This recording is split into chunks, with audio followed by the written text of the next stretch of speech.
Hana was known for her beautiful garden, her balcony crammed with pots overflowing with vibrant flowers.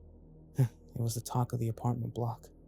Neighbors would pause on their way to work to admire the riot of colors spilling over the edge, as if her garden was defying the dull cityscape around it.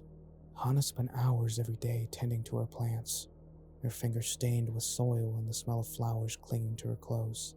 But her favorite was a rare white orchid that she had bought in a mysterious shop one evening. The shop had appeared as if by magic in an alleyway, and Hana had seemed to have never noticed it before. Its windows were covered in grime, and the sign above the door was so faded she couldn't even make out the name. But something about it drew her in. Inside, the shop was dark, cluttered with strange exotic plants Hana had never seen. The air was thick with moisture and the scent of earth. Behind the counter sat an old woman, with eyes dark and as deep as the forest. She smiled a toothless grin when Hana walked in. "Looking for something special, are you?" the old woman asked, her voice raspy. Hana nodded, her eyes scanning the shelves filled with strange plants. That's when she saw it, the orchid. It stood on a small pedestal, separated from the other plants, as if it was something precious. Its petals were pure white, but they seemed to shimmer slightly in the dim light, as though the flower was alive with an inner glow. The veins running through the petals were so fine and delicate that they looked like threads of silver, and if Hana squinted, she could swear she saw them pulsing, as though blood flowed through them instead of sap. "How much?" Hana asked, captivated by the flower's beauty. The old woman's eyes narrowed. "That one. It's not for everyone, dear. It's sensitive. Requires special care. Are you sure you're up for it?" Hana laughed. "I have a green thumb. I'm sure I can handle it." The old woman hesitated but eventually relented. Her eyes darkened as she handed over the flower. "Be careful with it," she warned, her voice dropping to a whisper. "This plant isn't like the others. It has its own needs." Hana had dismissed the woman's strange warning. It was just a flower. What could possibly go wrong? At first, the orchid bloomed beautifully. Its petals opened wider each day, revealing a pale, almost ghostly beauty that stood in stark contrast to the other more common flowers on Hana's balcony. The flowers seemed to thrive under her care, and Hana was proud of her newest addition. The other flowers around it seemed to bloom more vibrantly as well, as if the orchid's presence had invigorated them. But after a week, Hana noticed something strange. A small cut had appeared on the back of her hand, right where she had brushed against the orchid's petal while watering it. The wound wasn't deep, but it bled for hours, far longer than any cut should have. No matter what she did, bandages, ointment, it wouldn't close. It was as if her body had forgotten how to heal. The next morning, Hana woke to find that the wound had spread. The skin around the cut had turned pale, almost translucent, and thin red lines branched out from it like tiny, delicate veins. She ran her fingers over the area, her skin feeling unusually soft, as if it had become thinner, more fragile. As the day went on, the strange transformation continued. The pinkish hue deepened, turning her skin into something that looked disturbingly like flower petals. Hana stared at her hand in disbelief, watching as the skin began to crack and split, revealing a delicate flower of what looked like plant matter beneath. The flesh had the texture of flower petals, soft and pliable, and it shimmered slightly in the light, just like the orchid's petals. She tried to wash it off, thinking it was some kind of strange rash, but the more she scrubbed, the more the skin cracked. Tiny red veins burst from beneath the surface, and no matter how hard she tried, they wouldn't go away. Her fingers trembled as she reached for her phone, dialing the number for the clinic, but halfway through the call, she stopped. How could she explain this? When she finally saw a doctor, the reaction was far from reassuring. After examining her hand and running several tests, the doctor returned with a pale face. This isn't normal, Hana," he stammered. "The tissue under your skin, it's not human anymore. It's plant matter. You're growing something." Hana stared at him, her mind reeling. "What do you mean, plant matter? This is impossible. I don't know how to explain it," the doctor interrupted, his voice shaking.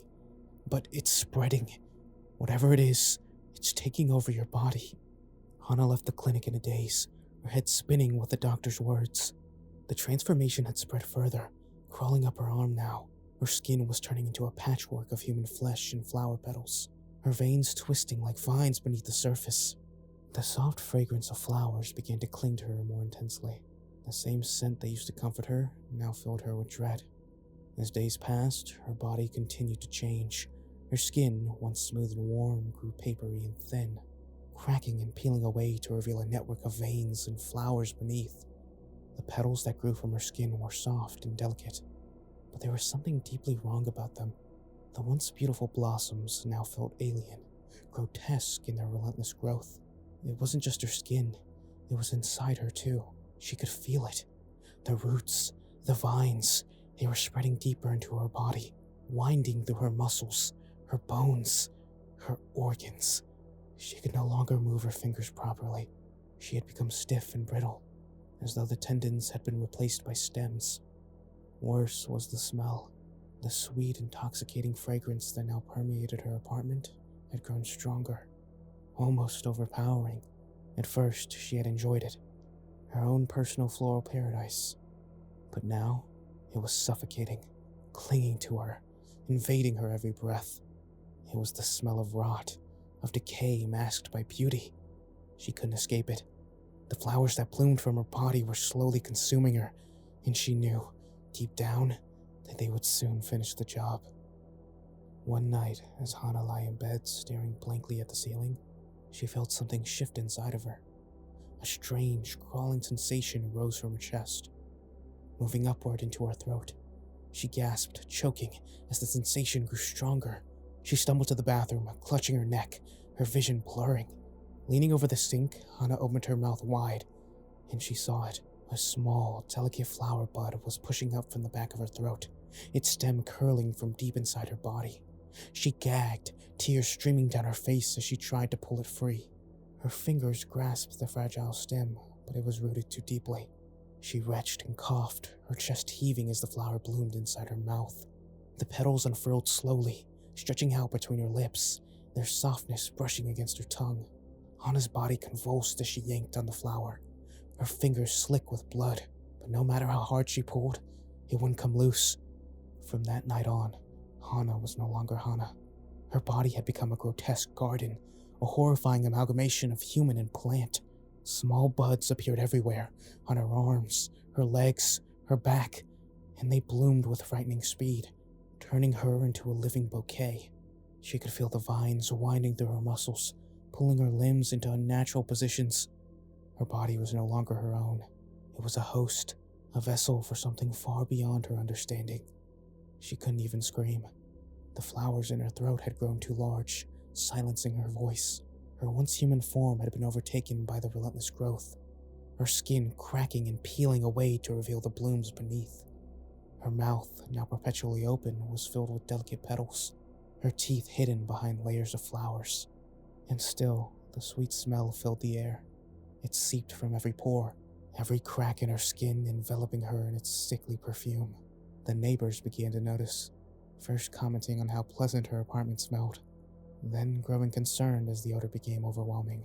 They knocked on the door, called out her name, but she couldn't answer. She could only stand there, silent, as the flowers bloomed inside her. One neighbor, worried about the constant smell, called the police. When they broke down the door, they found Hana standing in the center of her apartment, surrounded by the very plants she had once lovingly cared for. But now, she was part of the garden, her body transformed into something unrecognizable. The officers recoiled in horror. Her face was barely visible beneath the layers of flowers, her eyes hidden behind blossoms that grew from her cheeks and forehead. Vines twisted around her arms and legs, pulling her body into a grotesque shape, as if the flowers had been trying to reshape her into something else. One officer, pale and shaking, reached out hesitantly, as if he still believed there was some part of her left. His fingers brushed her skin, now fragile, like dried petals, and it crumbled beneath his touch, disintegrating into dust. As her body fell apart, more flowers bloomed in its place, fresh and vibrant, as though nothing had ever been wrong. The last human part of Hana died long ago. Now she was nothing more than a vessel for the flowers, a grotesque garden blooming endlessly, consuming everything she had once been. She had been reduced to petals and stems, her body a delicate, horrifying masterpiece of decay. And yet, the garden was not finished growing. There was still more to bloom. In the following days, the neighbors who had admired her garden began to feel a strange itch under their skin, a tingling sensation that grew stronger with each passing day. Tiny red lines appeared on their arms, delicate veins that pulsed beneath the surface. Soon, they too began to bloom. The flowers were spreading, moving from body to body, just as they did with Hannah. The sweet smell filled the air, growing stronger and more intoxicating with every passing day. It was a smell that no one could escape, a smell that promised beauty, but delivered something far more terrible. The bloom would never stop.